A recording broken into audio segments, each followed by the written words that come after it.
The MRI scanner is used to see the soft tissues, the skin, fat, muscle and internal organs, and allows researchers to take detailed pictures in 3 dimensions which show the structure of the brain. Here we see a subject being prepared for an MRI examination, which uses a very strong magnet, the circular or donut-shaped structure, to take pictures of inside the body. If I scan my brain, here is what we see.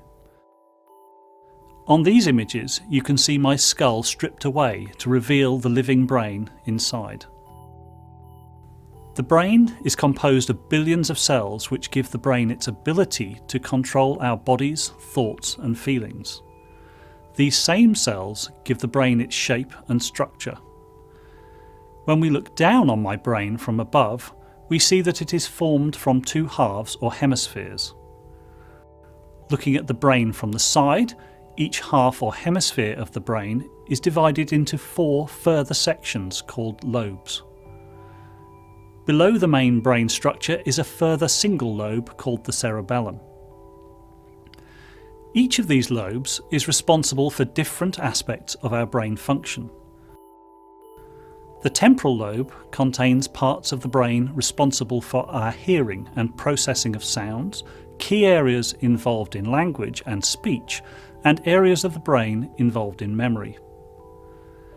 The occipital lobe at the back of the brain receives signals from our eyes and is involved in vision and processing the information from our eyes. The parietal lobe contains parts of the brain which control movement and processes input from our senses and how we perceive the world about us. The frontal lobe is involved in planning and language. The cerebellum is important for helping coordinate movement and balance. If an injury or disease causes damage to a lobe of the brain, then some of the function of that lobe can be lost, depending on where the damage or disease occurs. Now, looking inside the brain, here we have stripped away the top of the head and are looking down into the brain. We see 3 main types of features. On the surface of the brain is a thin grey strip between 3 and 10 millimeters in thickness called the grey matter, and sometimes also called the cortex. The cortex contains cells which are involved in the main parts of brain function. Inside the cortex is the white matter, which shows up the brightest on this scan. The white matter contains cells which join together different parts of the cortex to create a dense network. In the centre of the brain are the ventricles. These contain a fluid called the cerebrospinal fluid, or CSF.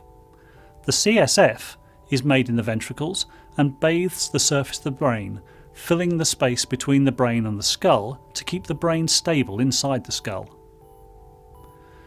We can also use MRI scans to follow the connections between the different parts of the cortex, which are called the white matter tracts.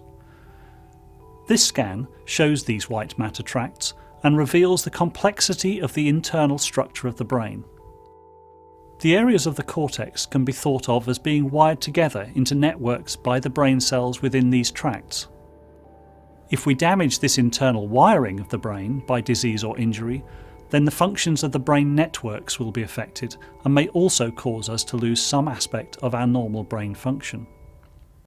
Let us now look at what happens to the brain as we age by comparing scans in different healthy people at different ages. These MRI scans show 4 people aged 25 years, 50 years, 60 years and 85 years old. We can see that every brain is slightly different in shape and size. But let us focus on the darkest grey areas in the images which contain the fluid CSF. These are the ventricles and the spaces around the outside of the brain. The spaces, highlighted now in red, are larger in the oldest person, showing that as part of normal aging, the brain is shrinking. We know that in older people, the ventricles increase in size, and we also lose about 0.5% of the cortex each year.